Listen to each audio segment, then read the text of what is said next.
You're listening to Keeping Up with the Knights, a podcast for the faculty and staff at Steele High School, allowing them to connect outside of the classroom. Teacher, coach, mentor, and speaker Michael Herrera, a past District Teacher of the Year, will sit down with fellow teachers and bring their stories to life. Sit back, relax, and enjoy these stories as they unfold on this episode of Keeping Up with the Knights.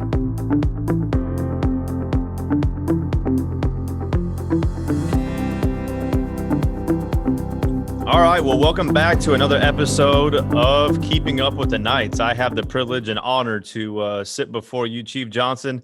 We've known each other for a long time over the years. We've been here together at Steele High School, so it's my honor to have you on the podcast today. Thank you. My honor to be here. All right, well, at the very beginning of all the podcast episodes, I always like to start off with what I call bell ringers. You know, a lot of classrooms have different kind of warm-ups in the classroom, and so I'm going to kind of follow suit and do the same exact thing here. I'll ask you 5 questions, and then you'll shoot 5 back at me, and then we'll go from there. Sound good? Yes.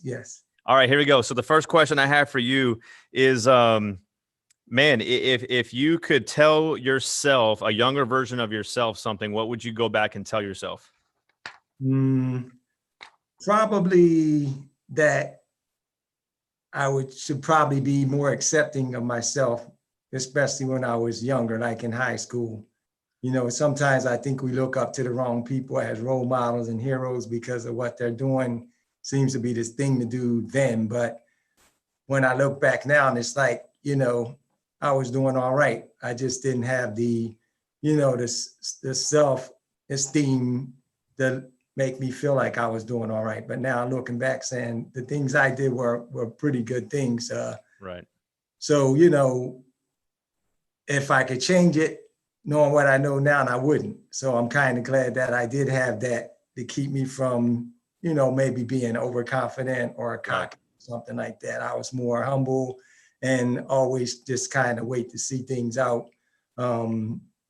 More or less to see how people would accept them instead of just like going full out.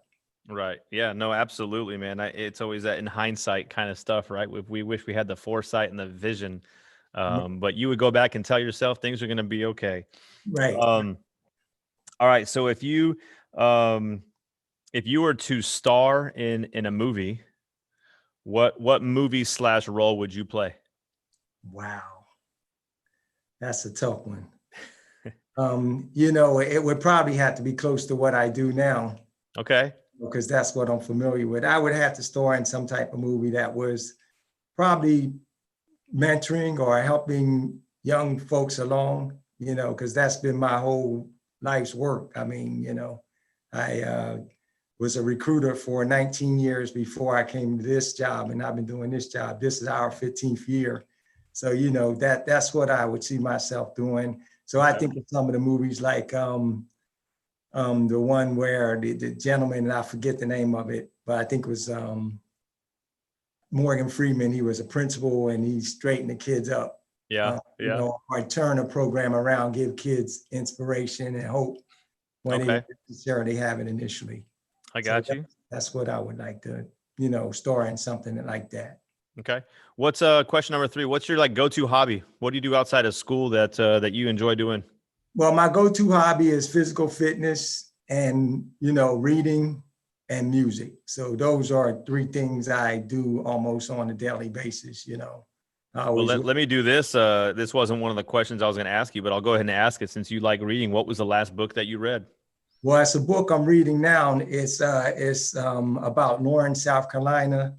And it's a true story that happened like in the 80s and 90s. And it's about a preacher, a Black preacher that is somehow came into contact with somebody that's a former KKK member, and they're trying to go about change. And I'm like just starting it out. So I'm like in the first couple chapters, but it's interesting to see the path that they've taken.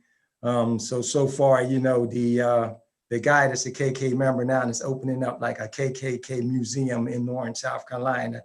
And the preacher is like trying to get the people of the town to kind of like rally against having it. So, And that's where I'm at right now. And it's just getting started, and they're just kind of going into the background. So Okay. I it's got you. interesting. Good deal. Well, my last question for you is, if you were to go back in time and give yourself a high five, what would you give yourself a high five for? If the first high five I'd have to give myself is for joining the Air Force, because the opportunities that were available initially where I'm from, it were kind of limited. And the Air Force, I think, gave me a chance to just kind of blossom, and then really put unlimited opportunities out there, depending how hard you were willing to work and how many, things you wanted to work for to get where you're trying to go.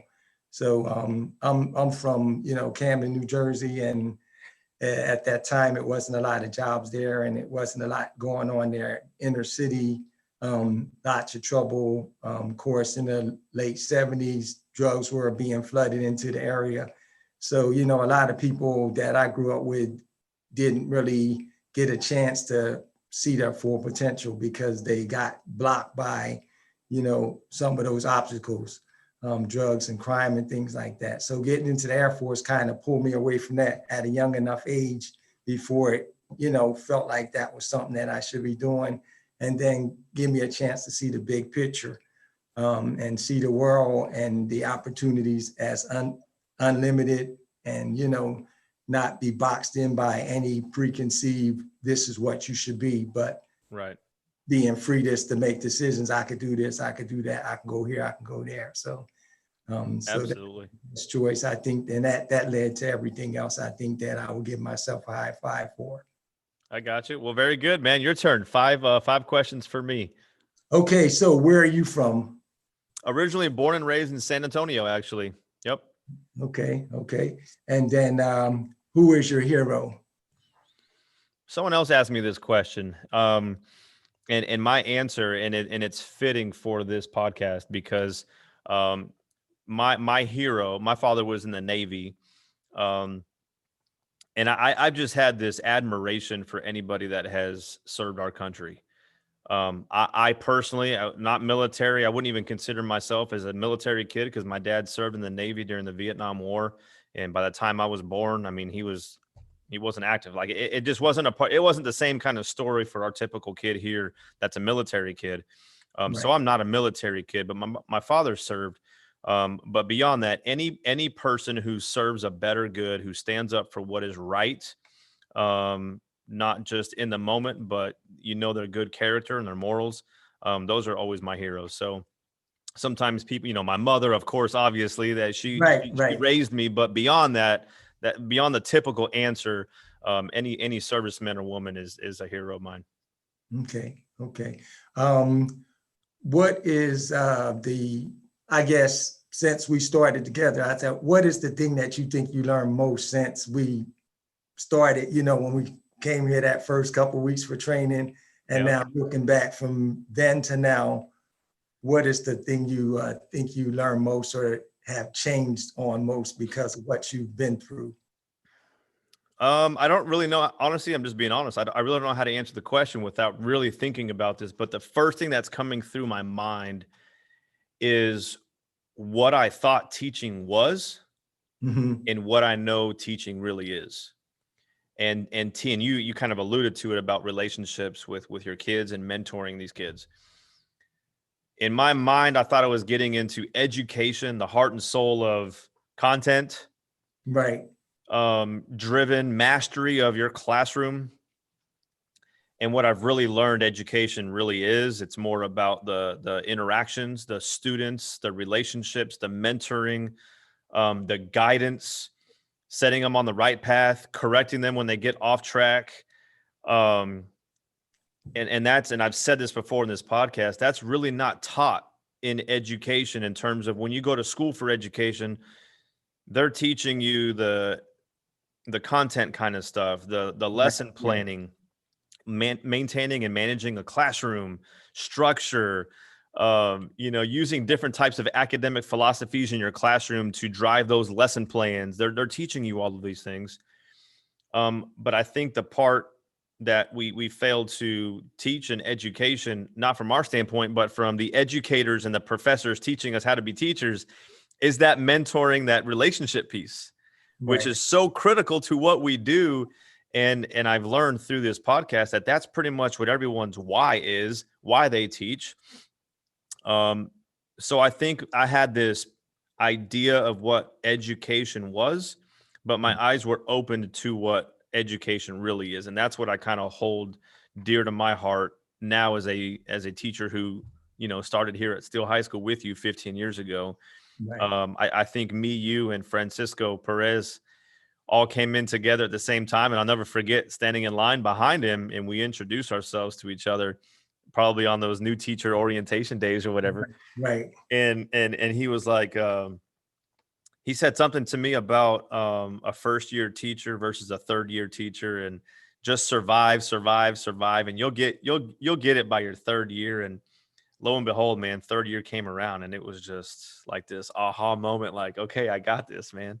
Yeah. But now it's a really good question. I would just say I've really learned how to appreciate and understand the value of building and maintaining relationships with kids. Okay.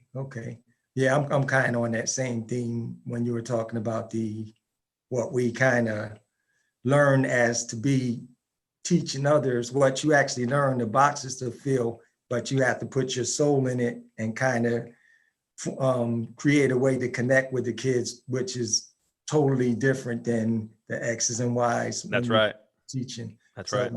And I think the teachers who have that in here are the ones that stay, and the ones that don't really have it, then they're the ones that don't stay around that long. Right. Very true.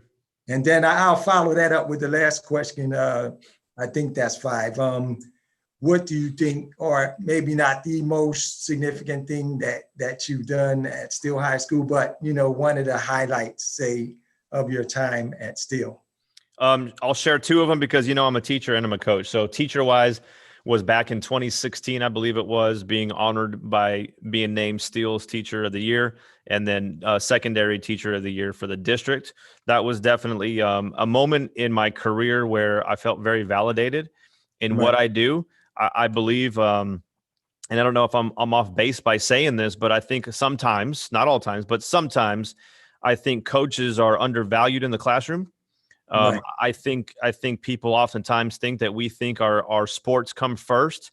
And I'll be honest, at sometimes they have to because you're in season or something, but academics is a priority. It's a priority for our students, and it needs to be a priority for us as teachers and coaches as well. So being validated as a teacher, as a coach, I just felt very privileged. I felt very honored to receive that because I felt validated in my classroom. But sports wise, man, going to the state tournament 3 times in 9 years, with our guys is an experience that many coaches, including my own high school coaches that have never had that experience, to be able to play on that stage at the 5 and 6A levels. I may never experience that again. And that's how hard it is to get to that level. So I think those would be my 2 highlights for sure. And not getting into student highlights because this podcast is about you, not me. So, but I could definitely share stories about some personal stuff with some students. But if that is your 5th question, I'm going to go ahead and get started here with kind of the first question, just to kind of give an idea of kind of where you came from and who you are. And you kind of shared a little bit by saying that you're from New Jersey, but just talk a little bit about your childhood and what that upbringing was like and where you grew up. All right. Well, I grew up in Camden, New Jersey, as I said earlier. And where is that? Where's Camden, New Jersey? Across the bridge from Philadelphia. Okay. Basically walking distance. We used to walk across the Ben Franklin Bridge to go to Center City, Philly. Okay. Right across the Delaware River. But it's a very densely populated area. Where I grew up, I went to Camden High School, which was sports-wise, it was a big name school like Steele is for football and basketball. We had a couple of championships through the years I went through there. Predominantly Black neighborhood, some Puerto Ricans, but mostly Blacks. Like maybe 95%. I was showing the kids my yearbook, and they were fascinated. And like 95% Black and maybe like 5% Puerto Rican and maybe 1 or 2 white kids in the whole school out of 2,500, because it was Wow. the same size as Steele. Economically, didn't have very much. As a matter of fact, in my household, my mom was the head of the household. My dad was on the scene, but they weren't together. Okay. But, we didn't have a car, so we walked, rode bikes, and caught buses or trains everywhere we went. So, sometimes the kids, when they come around here and they talk about cars and things like that, and like they have to have a car when they're 16, I say these kids don't really know how it is. But, with that, I think I learned how to appreciate things a lot more than, most people would. Because, we didn't have a lot, but my mom always taught us pride, taught us to value things in here, and always said nobody should be able to tell where you're from or what your economic status is by, looking at you. So she always made us go to church. We always had to dress up. We wore suits and ties every Sunday to church. She found a way to get that stuff for us, because that was important to her. Right. We always, for school, we always had school clothes and play clothes. So when you went to school, you had to look like you were going to learn. And she demanded that we had good grades. And she never made an excuse for being a single parent. She always raised us with a lot of love and a lot of pride. And all of my siblings came out to do a lot of great things. My brother, he was the chief of police in suburb of Denver. He was the chief of police in Rochester, New York. That's my oldest brother. My brother, that's a little younger than him, was and still works at a school, but he was a school teacher for most of his life up in New Jersey. My sister's a lawyer. My little brother, he works in finance. He graduated from Rutgers. Him and my sister graduated from Rutgers University in New Jersey.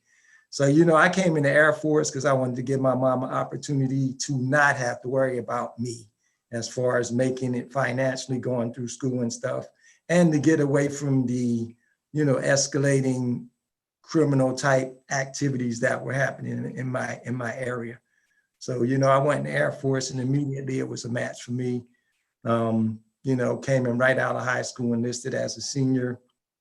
Immediately came down here to Texas. First time on an airplane, loved it.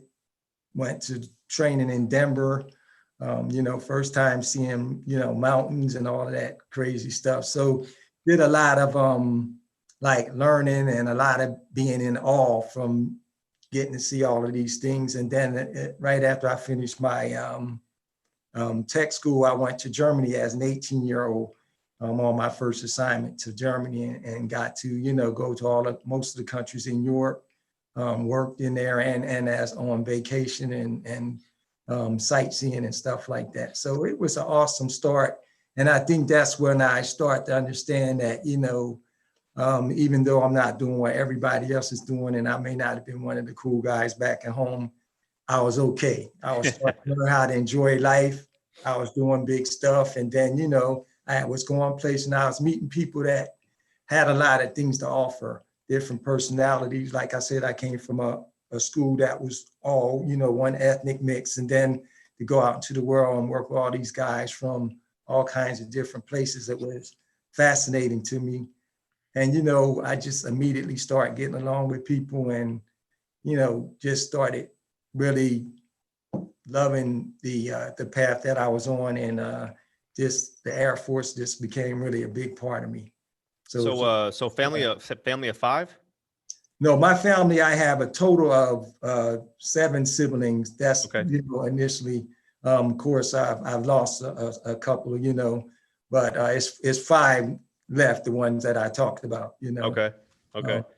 Well, you made me think of when you were talking about your mom. I'm like, man, that she sounds awesome, man. But yeah, she it kind of made me awesome. reflect a little bit and think about, because I've got 2 little ones. I've got a 2-year-old and a 4-year-old. It just made me just flash forward a little bit to, I hope someday my kids can say, the same about me and the things that I've influenced them and guided them through, because my mom did the same thing for me too. growing up in a an area where there was a lot of gang violence and drugs in my neighborhood, and we could count the number of drive-bys that we would have, every other night, so much so that we knew the cars, like, hey, I wonder what car it is this time. That was always my mentality is what can I do to get out of here? Right. Yeah, no, that's definitely awesome. So I'm curious to know, was there a recruiter that guided you, or is this kind of like your own thing and your own decision? It was a couple of guys that they were forward thinking. A couple of guys I was in school with. One of my buddies, we had talked about the Air Force together. And because my older brother, he went to the Marines in 76. And then my cousin, he's a year older than me, he went to the Army in 77. So, I see these guys when they come back with their stories and stuff like that. And I looked at people that were coming back from the military and people coming back from the different services. And I kind of evaluate how they did. But the guys that came back from the Air Force, my older brother had a friend that was in the Air Force, and he just seemed like he was always on top of everything. He always come back with a nice car, looking sharp, always had things going on. So I thought, I need to go in the service. This is what I need to do. I want to do something that's important, and I want to be able to help my mom out so I can get a job right away that pays good and takes care of everything, so I don't have to worry about, financial liability or what am I going to do next. So, that was what helped me make the choice. And then when I did talk to my friend, he had joined the Air Force first. He introduced me to the recruiter. And the recruiter was a good guy. I still remember his name, Mr. Tech Sergeant Dan Blaker. And I had to catch the train out to his office because they weren't in the inner city. They were in the suburbs. So I had to catch the train out to his office and, get signed up and stuff like that. But he was, once I met him, he was really squared away. He told me about the Air Force. And he was straight down the line with me. He told me, all they had to offer and, how they could help me and, that he thought I was a perfect fit for it.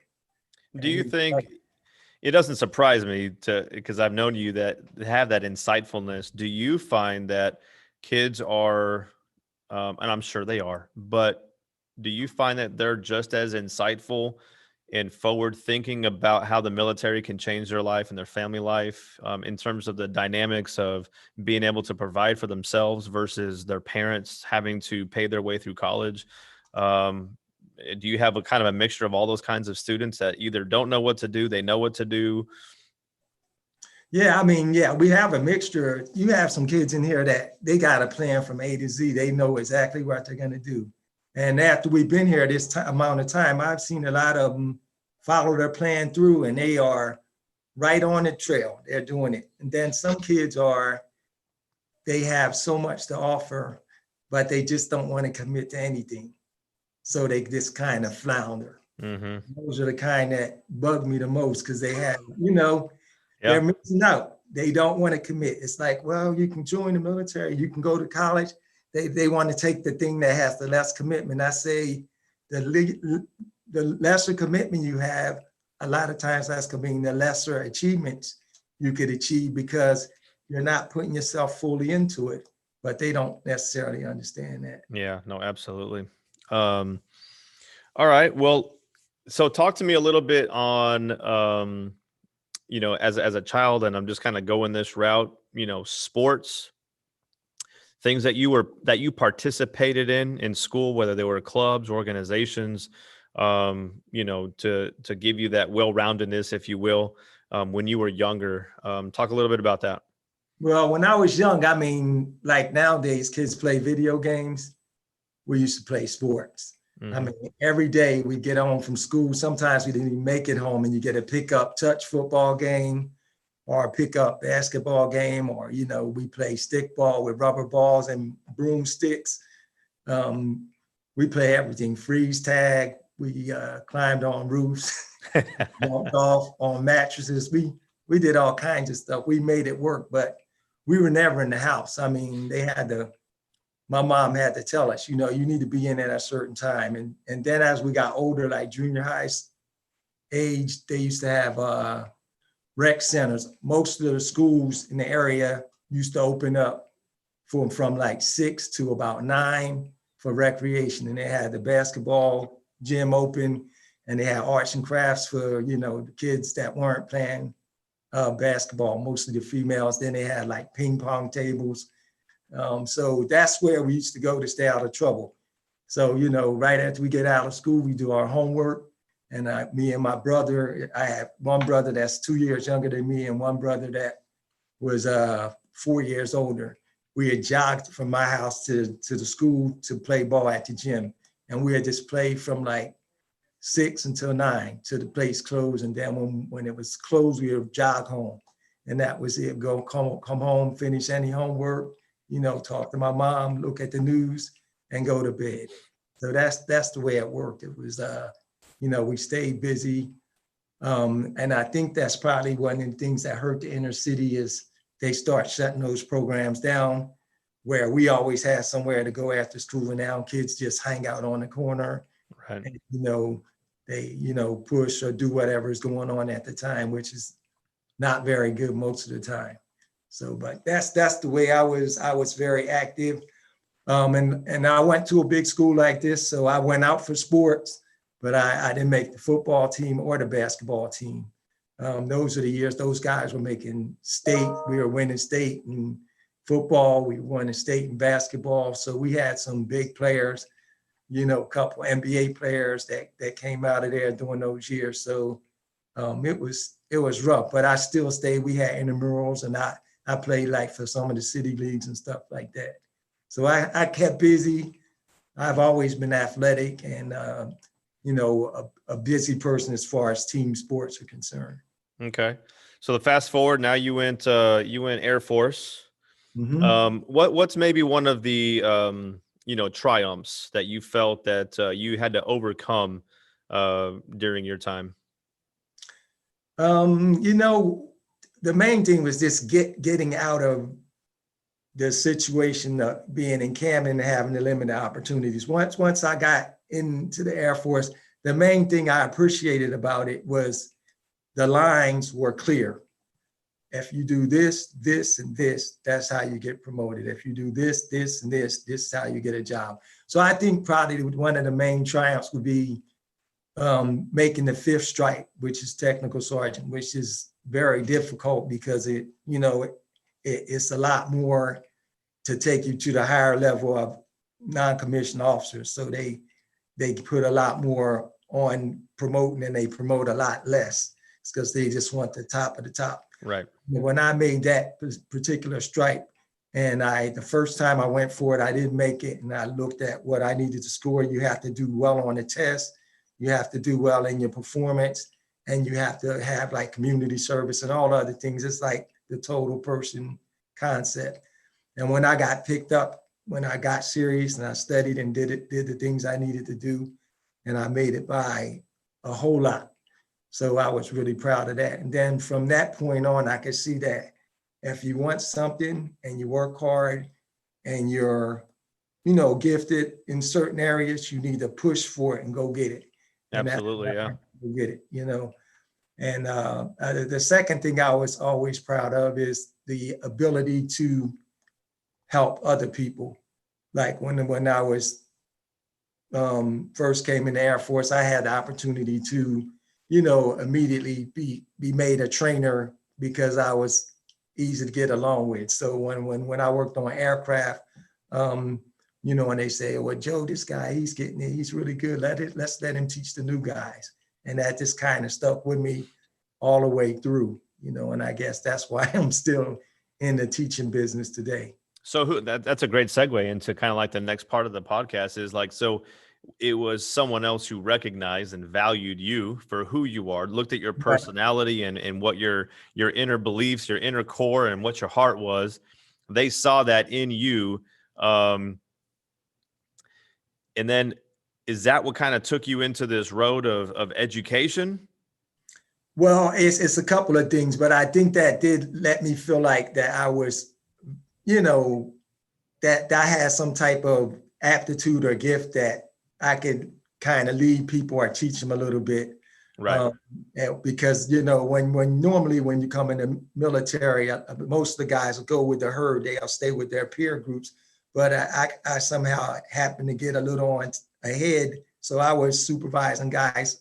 When I was 20, I was supervising, you know, guys that were coming in 18 and 19, but also I was supervising a couple guys like 22, 23. And the neat thing is they were all right with it because they felt like I was giving them, you know, a good lead and stuff Right. like that. Right. So that was good. But the thing that really changes when they send you to like to develop you as a professional and a supervisor, the Air Force sends you to what they call PME, professional military education. And when they think that you're going to stay in for a while, they teach you how to be a leader and stuff like that. So it's these classes that you go to. It's like a month long in residence, and they focus on management, counseling, planning, all of the things that managers need to know as they go out and start taking on more responsibility. And I, you know, I did really well in that. And that was when I was like a newlywed. And I was really proud that when they had the banquet, it was about, you know, 40 or 50 airmen in the class. And I was getting, you know, most of the awards at the end. So it was like, really, I say, man, I'm all right. You know what I'm saying? Sometimes you just don't know. Right. And, you know, everybody was like really pat me on the back and stuff like that. So it kind of made me feel good again and let you know that, you know, if you apply yourself, dude, you might could do something really good for yourself and your family. So from that point on, you know, I kind of felt like it's something I could do. But while we were in some of those trainings, they gave us these surveys, which are personality and job surveys. So it tells you what type of things you should be doing because of your interests and your abilities. Right. And the thing that came up for me was salesman and teacher. And I was working on aircraft then. So I said, wow, that's interesting. So a little while after that. And how old were you at that point? At that point, I was probably about 23 or 24. Okay. Because I came in at 17. So then at that point, it was like, okay, that's interesting to know. But then they have this team that came around called the recruiter team. They were looking for recruiters. So I was like, wow, that sounds neat. So I applied for it and I got picked up for it. So there I get my first taste at being a salesman.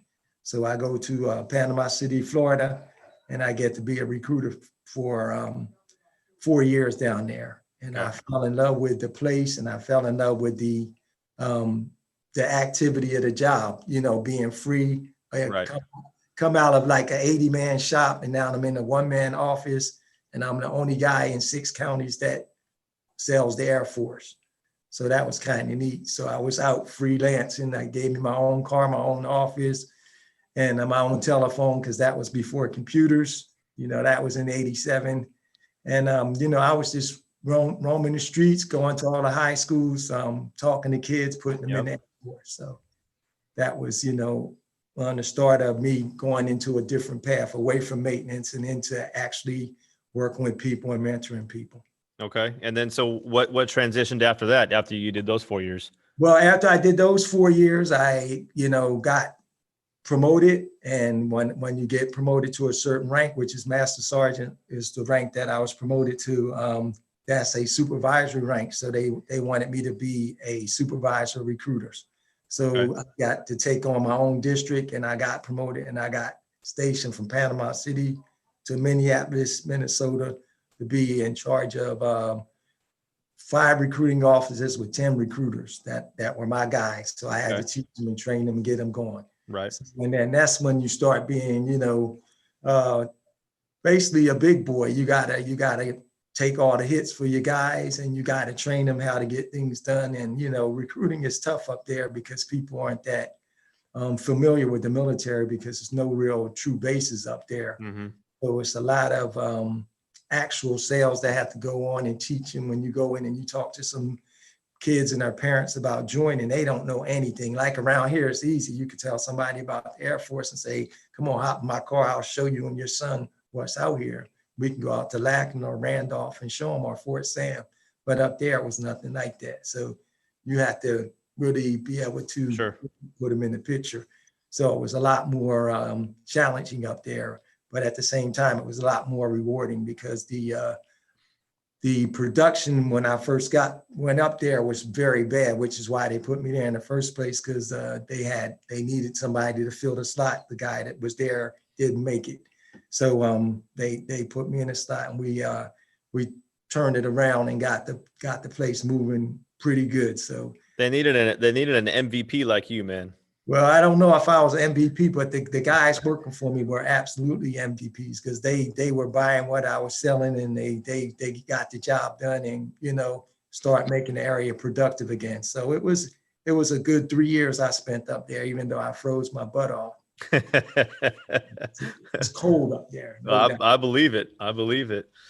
So when did so between then and now, well, I say now, between then and when you walked into the doors of Steele High School, was there any other stops along the way in education in terms of public education or whatnot, or is this your first public place? Education, but in Air Force? So once I finished being a supervisor of recruiters, I came to be a trainer of recruiters. So that was really the first right like formal teaching job I had. So they sent me down to San Antonio to be a recruiter trainer for this squadron, and the squadron covers all of South Texas.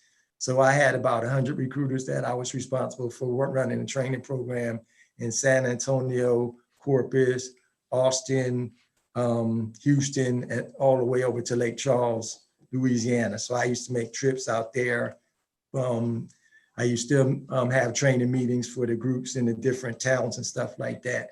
So that was the first part of actually getting into education. And I did that for 2 years.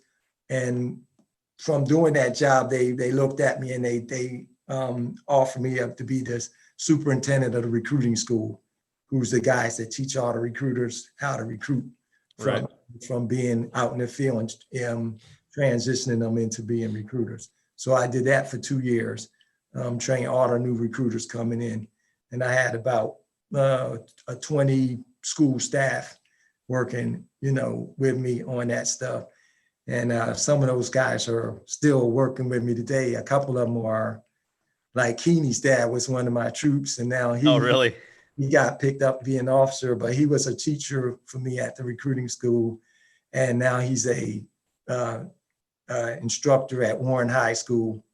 And the guy that works with him is also an instructor at Warren High School. So we follow similar paths. They stayed in education. Okay. And I did that for 2 years, and then I got to be what they call a squadron superintendent, which is when you have a couple of states that you're in charge of all the recruiting processes in that state. So, we recruit everything from doctors, nurses, engineers to the high school kids for that area. So I had Oklahoma City, so that covered Kansas City, Arkansas, Missouri, that whole 4-state area. Okay. So I had about 50 offices with about 120 recruiters total. And we were responsible for getting out and training those teams in each of the cities and making sure they get it done. So, so that was before I finished up, then I came down and I was the inspector for the whole command for recruiting worldwide. So we ran an 8-man team that inspects all the recruiters around the world. So we'd go to the different cities around the world to make sure the recruiters are doing their processes right and stuff like that. So that was the last job I had before I retired. And when I retired in 2006, fortunately, this school was at an ROTC program. Right. I interviewed with Mary Pivoto, and she, picked me up, which was an awesome thing. And I still thank her today for that. And, I'm still here. How'd you land that? Did you know that they were opening up and you sought this job out, or did someone bring it to your attention? I wanted to be in school. I wanted to be a teacher after I finished because I've been working with schools and stuff so much. And then ROTC is really a direct shot into teaching for Air Force, folks. And so the advertisement was out for this school along with a couple of other ones that were opening up brand new units. So yeah, I applied directly with the district, and you have to apply through the Air Force, that they want to make sure that you're the type of person they want out here to represent them. Right. The Air Force approved my application. I came over here and talked to DD, and she gave my information to Mary, and Mary said, I'll interview you. And she interviewed me. And then you remember Craig Chrisman, that used to be my partner. Yeah. And because he was already hired, so he interviewed me, and he picked me to, over a couple other folks. So I was really excited about that and happy about that. And then it just went from there. Him and I built this unit with what he knew and what I knew. And we had a lot of energy and a lot of help. I think, the team we had back then, they gave us everything we know that we needed to get started, and it built up fast. And then the community supported us, and, it made us, I think we're probably one of the best units out here. As far as ROTC is concerned, because let me ask you a question, because this is why I do it, because I want to learn more. So how is it measured? It's measured by student achievement. So you go academics, attendance, community service. Okay. Then they measure by participation with teams and stuff like that, and participation in school. Like, do we got kids in basketball, football, swimming, baseball? Okay. So our program has kids doing a lot of stuff in a lot of different ways, and they're performing at a high level that can be measured. Okay. Just like our teams, like, when we have drill competitions and stuff in the regions and stuff, our kids, they'll put their heads to it, and we'll win a couple competitions. But then we've won stuff on the national level, like last year and the year before. The Colonels got the marksmanship team. They're going to nationals, so they're like, out of all the schools that have ROTC, which is thousands, they're like in the top, 20 or 30 schools as far as shooting. Yeah. And then, last year and then 3 years ago, we made the academic team winners. So they only picked like 8 teams from the Air Force to compete against the Marines, the Army, and the Navy's best ROTC kids.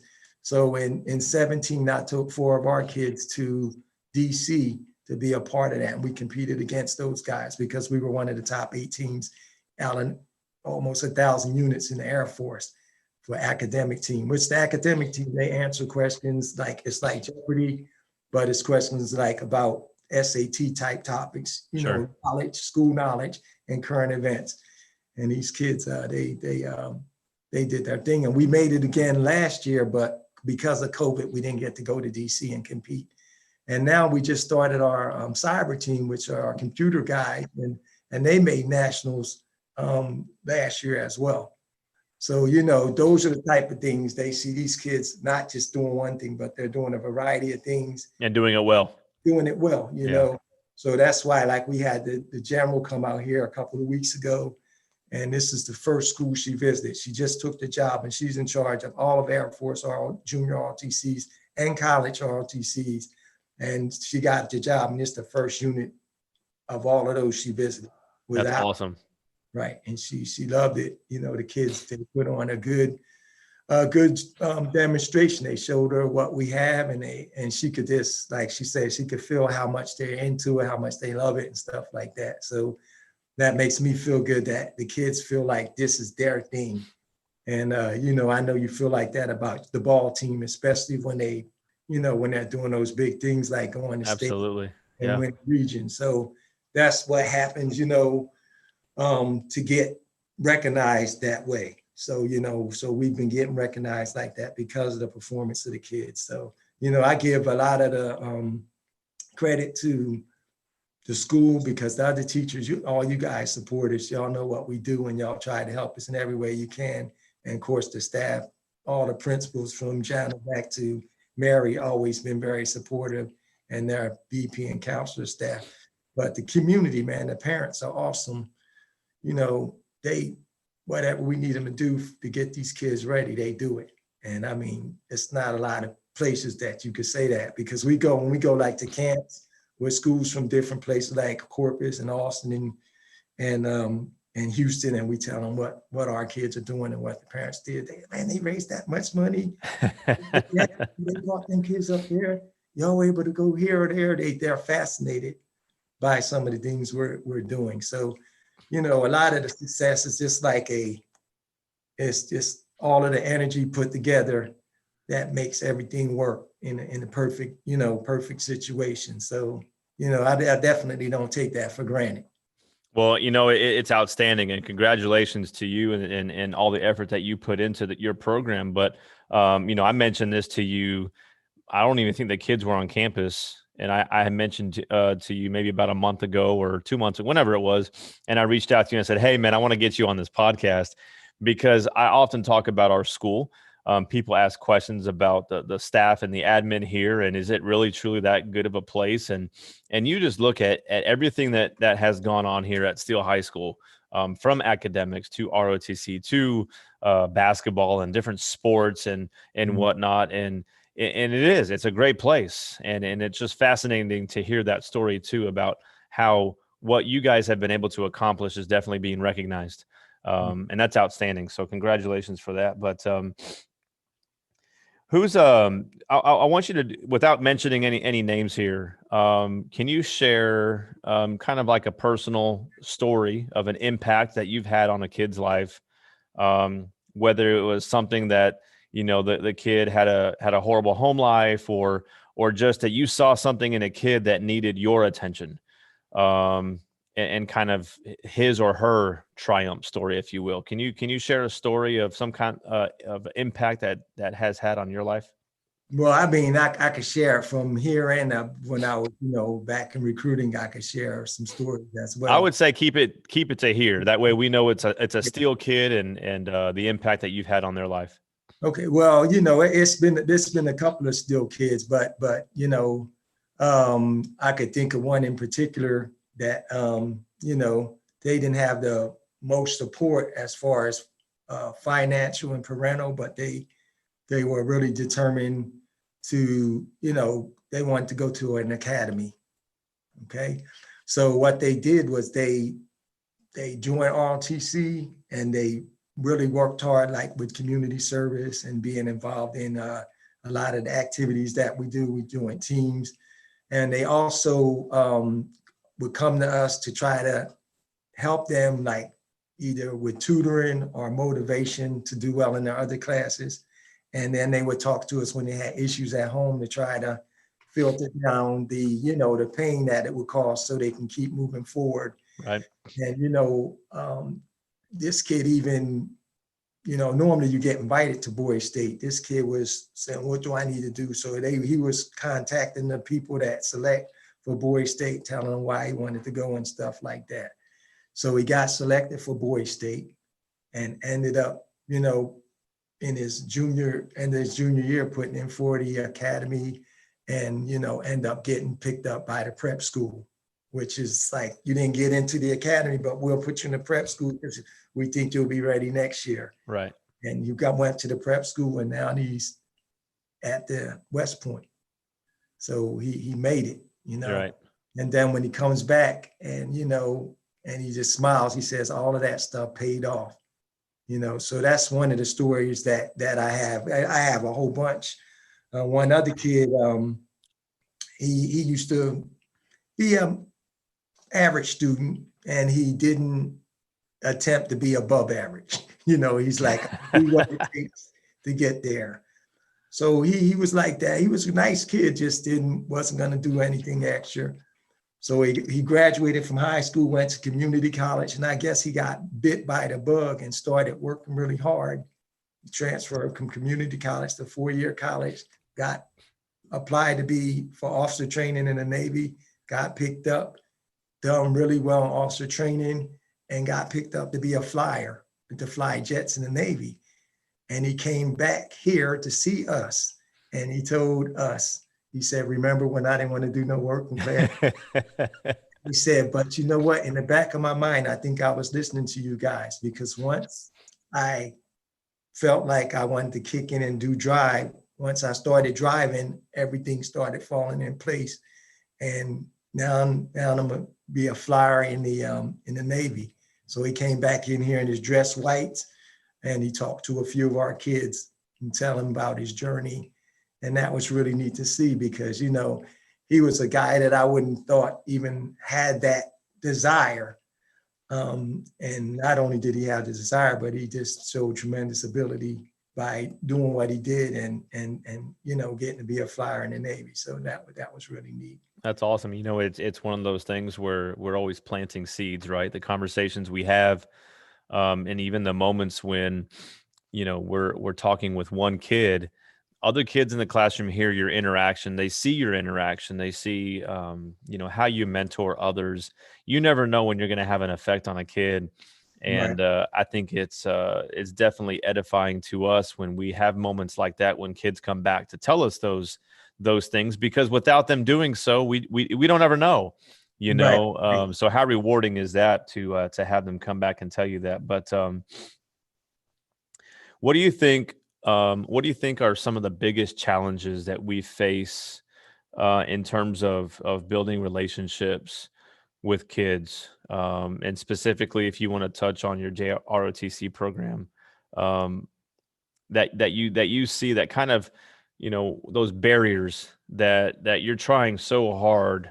Do you see some consistent issues, or just go ahead and share with the audience what you feel is possibly, you know, causing some challenges? Right. So I mean, the kids that join, a lot of them, they have wanted to join because of siblings or, you know, maybe some older kids they knew that they wanted to do this. But the I guess the challenge I see is some of the kids that don't want to join, but the things they need, I think, are here. The type of leadership training, teamwork, you know, working together, you know, learning about excellence and things like that. And I think they're missing out. And the challenge is because of I think it comes down to like fashion. Somebody don't want to cut their hair, so they're not going to get an opportunity to learn how to fly or learn how to, you know, do all of these neat things that we do, you know, the computer cyber program, the marksman, you know, drilling, physical fitness competition, all the things we do, especially for somebody that's maybe not in another club, but they won't join because they don't want to get their hair cut or they feel like they won't be cool enough and stuff like that. Right. So, you know, that's why we try to sort of go after people from all of the different entities in the school, like student government, sports, clubs, everything, because you want people representing you across the board. So when somebody else looks at it, they say, I could be in that because it's people like me in there. That's right. You know, but, you know, especially now that the hairstyles have gotten really crazy, some kids ain't going to be in it because we can't have a kid in here in purple hair or with, you know, all of these different hairstyles that they have and stuff like that. So it's, but I know some of these kids would benefit tremendously if they would, you know, look at this as an opportunity. So, you know, in that way, I think we have a challenge. But other than that, I think most of the kids that are here, I think they really are catching on to what they need to. And I think they're maximizing, you know, what the school has to offer us and the rest of you guys, because a lot of the kids are taking a lot of good things and they love school. I mean, that's the coolest thing. And they really have shown that after this pandemic. When they come back to school, these kids are like, yeah, give me more, give me more. I mean, you really see it. They are really glad to be back because they realize how much they missed it when they were gone. That's right. So I think, you know, just if we could attract some of those people that could use some of the activities that we have to overcome the need for them to be stylish, and they, you know, calm it down a little bit. I know we could take some of those kids a long way, but, you know, we just have to keep on trying and see what we could do.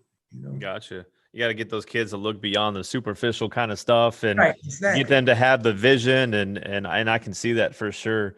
But I love it when kids use us as resources, whether it's yourself, we share a lot of the same students, right?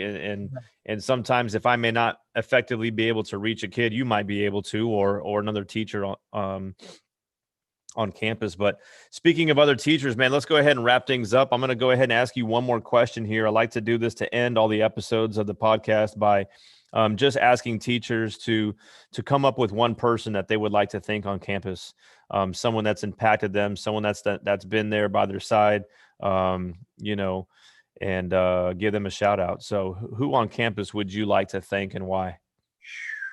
You got only one. It's a lot of people, man. Only one. Right. So this time I'm gonna thank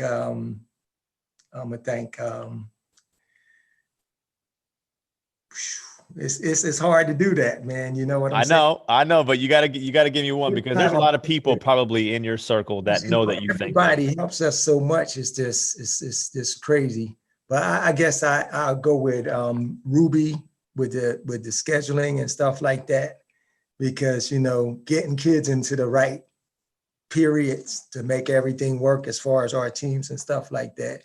She's done a great job, and she always seems to do it with ease. She makes it work. She, she don't act like it's a problem for her. She seems to kind of see the advantage of stuff, and she'll work out 99% of the stuff for us. And the 1% she can't, she'll tell us why, and we'll understand completely. Right. She gets it done. Yeah, no, Ruby is amazing, and that's a great shout out to her. So I know she'll be listening to this, and she does a fantastic job. And it always surprises, it doesn't surprise me every time. I always send her an email with a list of kids or schedule changes, this and that, and I don't ever hear anything. Just email comes back and says it's all done. And I'm just like, she's amazing at what she does. Right. So Ruby, shout out to you, but. Hey, I appreciate you taking the time after school today just to kind of sit and visit on this podcast. So I have all the most respect for you, and it's been a pleasure to have known you for the last 15 years, because we came here together. Right. But I can call you a friend for sure, man. But I appreciate all that you do for our students in this campus. So be blessed and have a wonderful day. Thanks, and the same to you, man.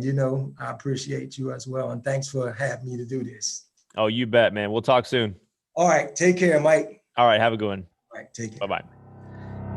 Thank you for listening to Keeping Up with the Knights. If you enjoyed this episode, be sure you subscribe and click the notification button so you know when the next episode is released, and then share it with your friends and colleagues. If you're so inclined to do so, would you please rate and review this podcast to help me grow our community of listeners? I hope there was something that you heard today that allowed you to connect outside the classroom. Now, more than ever, we need each other as a support system, and we need to continue to make this the best high school in the state of Texas. Thank you, Knight Nation. Now, go be someone's champion today.